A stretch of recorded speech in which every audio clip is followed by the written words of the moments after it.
there's a standard that you have to play at, and I think probably the three things I talk about the most with them are their focus, their discipline, and their work ethic.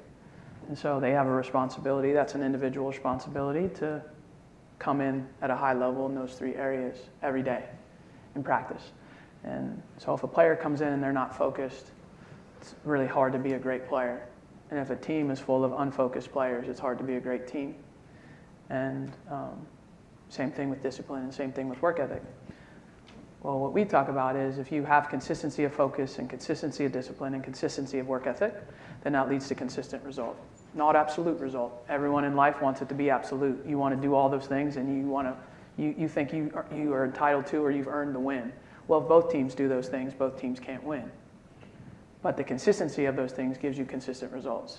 And the inverse is also true. The inconsistency of those characteristics will give you inconsistent results. So when people lose or inconsistent results and they're wondering why, it's usually because they have an inconsistent focus, an inconsistent discipline, or an inconsistent work ethic. So that's easy to say sitting up here. That's hard to ask them to do that. Because if it was easy to do, then every team would do it and everyone would be a consistent winner. So that's the challenge that we give them daily, and they fight hard to reach that. And then when they don't reach it, it's my job to tell them that they're falling below that line.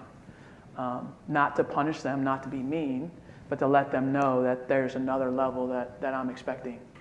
And I admire them because they take on a lot, and but they are excited every day to be in the gym, and they're excited to work, and they're excited to be held to a standard.